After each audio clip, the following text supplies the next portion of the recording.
आज अभ्यास 1.1 के प्रश्न संख्या 6 को देख लेते हैं। यहाँ आपसे कहा जा रहा है, व्याख्या कीजिए 7 गुणा 11 गुणा 13 प्लस 13 और 7 गुणा 6 गुणा 5 गुणा 4 गुणा 3 गुणा 2 गुणा 1 प्लस 5 भाज्य संख्याएं क्यों हैं। तो पहले जो संख्या है 7 गुणा 11 गुणा 13 प्लस 13, हम इसको x मान लेते हैं। और देखिए यहाँ पर हमें एक चीज समझ आ रही कि 13 जो है यहाँ पर कॉमन है। और जब ये 13 हमें कॉमन यहाँ नजर आ रहा है तो इस 13 को कॉमन निकाल लेते हैं। 13 को अगर हमने कॉमन निकाला तो ये 13 आया। और 7 गुणा 11, जहाँ 13 था वहां एक बच गया और यहाँ भी एक। जो चीज कॉमन निकल जाती है उसकी जगह एक आ जाता है और ये 13 हो गया। और इस पूरे को अगर हल किया हमने, इस पूरे को अगर हल करते हैं तो 77 प्लस 1 मिलेगा। 7 गुणा 11 77 प्लस 1। अब आगे देखिए, तो ये 13 और ये हो गया 78। 77 और एक होता है 78, तो 13 गुणा 78। और आगे हल करेंगे तो 13 गुणा 2 गुणा 3, ये हमें मिल जाएगा।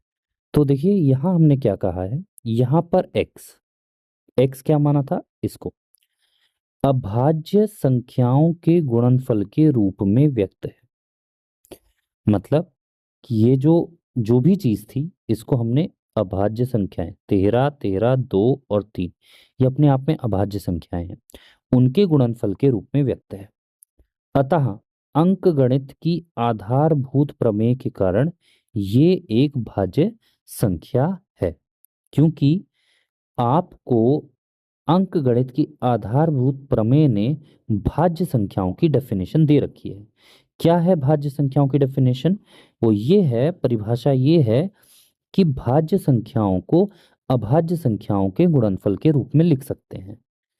अगर ये हमें इसको सिद्ध करना है कि ये भाज्य संख्या है तो इसको ये प्रूव कर दीजिए, ये सिद्ध कर दीजिए कि ये जो है अभाज्य संख्याओं के गुणनफल के रूप में व्यक्त है, अतः ये आपकी भाज्य संख्या हो जाएगी।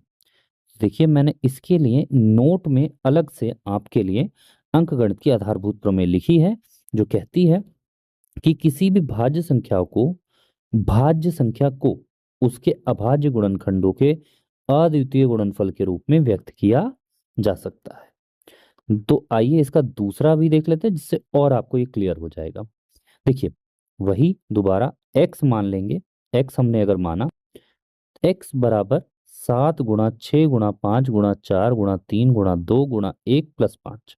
कॉमन क्या, दोनों में कॉमन है 5। ठीक है, और ये दोनों में जब 5 कॉमन है, 5 कॉमन बाहर निकाल लीजिए।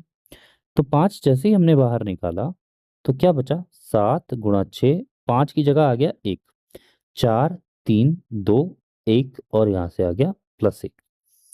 ठीक, क्योंकि ये अभी 5 था तो इसकी जगह प्लस 1 आ गया। तो ये सब हल करके आएंगे 5 ब्रैकेट में 1008 प्लस 1, मतलब इन सब का जो गुणनफल आएगा वो आएगा 1008। और ये अगली लाइन में हो जाएगा 5 गुणा 1009। देखिए 5 भी और 1009 भी दोनों ही अपने आप में अभाज्य संख्याएं हैं। देखिए 1009 भी अपने आप में एक अभाज्य संख्या है और 5 भी अपने आप में एक अभाज्य संख्या है। तो इसका मतलब जो x था वो अभाज्य संख्याओं के गुणनफल के रूप में व्यक्त हो गया है। तो देखिए यहां पर x 6 गुणा 7 गुणा 6 गुणा 5 गुणा 4 गुणा 3 गुणा 2 गुणा 1 प्लस 5 अभाज्य संख्याओं 5 और 1009 के गुणनफल के रूप में व्यक्त है। अतः अंकगणित की आधारभूत प्रमेय के कारण ये पूरी जो संख्या है एक भाज्य संख्या होगी। ध्यान रखिएगा कि अंकगणित की आधारभूत प्रमेय ये है कि भाज्य संख्याओं को अभाज्य संख्याओं के गुणनफल के रूप में लिखा जा सकता है। तो इस वीडियो में सिर्फ इतना ही।